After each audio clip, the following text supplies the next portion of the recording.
Have you ever wanted to join a game jam and create your own game? Do you need motivation to finish a project or feel overwhelmed by the amount of work? Well, you're in luck because one of the biggest game jam is starting in a few days and we're going to take a quick look at it.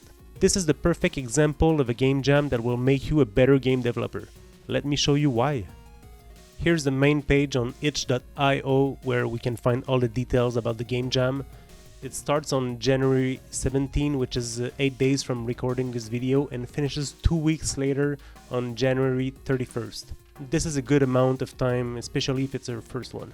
There's more than 11,000 participants, so if you want to join a team and make it easier on yourself to make a game, join their Discord and write down a small description of what you can do and what you wish to accomplish. They even have a really good motivational video to give you a boost of energy and some good vibes to create a video game. Okay, so now let's take a look at the rules of the game jam and what to deliver. The theme will be announced on the first day of the game jam, which is January 17. Don't forget to join their Discord. I'll put the link in the description and you can form up your team there and come up with a team name. So the first rule is quite simple, just don't be a dumbass and have common sense. You can be a team of 1 to 5 people.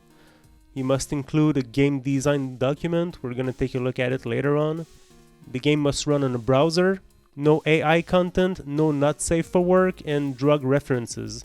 And you can only use assets with commercial license use. Alright, so for the submissions, they want a game design document. That's very interesting because this is not your usual game jam where you just deliver a game, a prototype. Now they want you to do a game design document. This is the best way to start your project and make sure you stay on the right path along the way. They have a nice example that you can use as a template for your game. The other submission that they want is a prototype, so your game basically. Make sure you upload it on itch.io, that it runs on a browser, and that the game actually works to have a chance to win. Now let's take a look on the voting criterias. Playability. How well does the game works? Theme implementation. Make sure you follow the theme. Cleverness feels like it's a criteria about your gameplay. How nice it is to play. Artistic style. Is your game good looking? Does it sound nice? And judge's choice. So I'm not sure you have any control over this criteria unless you know specifically how to please the judges. So now we're gonna take a look at the previous game jam 15 that they made in August. Here's a list of the winning games. We're actually gonna play the winner, the number 1 winner of the game jam, Henry Superbrain. But right before that, I want to play a random game that was submitted to the game jam, just to make sure we don't put our standard to the highest game, so we can see what a regular submission looks like. Okay, so let's pick a random game, and it's Lab Breach by Raging Cage. We're looking at the random game to have a better idea of what you can achieve without having the winner as a standard for your submission. He made a clean game design document to help him stay in focus with his game. The game was made in Unity, but he says he encountered problems rendering the lights in the browser version, which is unfortunate because it's a stealth game where lighting is important. But you know what? He didn't drop the ball and submitted the game anyway. And that's the important part about game jam.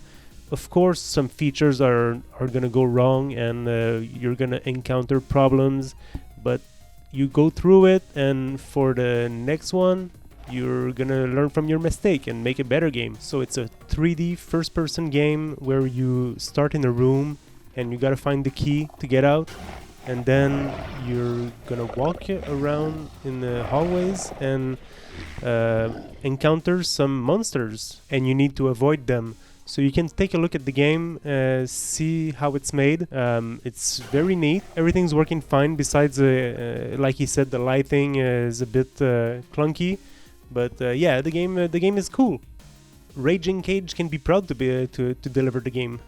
So now let's take a look at the number 1 winning game from August 2024 Game Jam by PirateSoftware. It's Henry Superbrain. This is a very impressive game. There's a backstory about a ferret that Thor from PirateSoftware adopted, who has brain problems and he behaves in abnormal ways.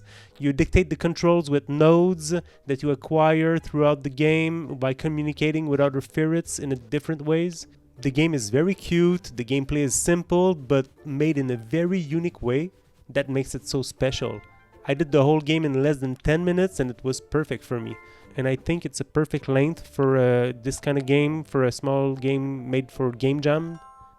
Give the game a try and write down in the comments how long it took you to beat it. I'll leave a link to the game in the description down below. Now take a look at all of these submissions from the last Game Jam. People can make great games and don't have to be the best. You simply have to practice and keep on learning. It's time for you to join the Game Jam, get some practice at making games, give yourself some slack, have some fun and enjoy the time working on it. It'll create great memories and you'll end up with something you can be proud of. Don't forget to come back and drop a link of your game in the comments at the end of the Game Jam. I'll be playing a few submissions once it's over and make a video about it. Stay tuned for my upcoming videos. I'll be making one soon about my first Game Jam and the mistakes I've made so that you can avoid them. Thanks for watching.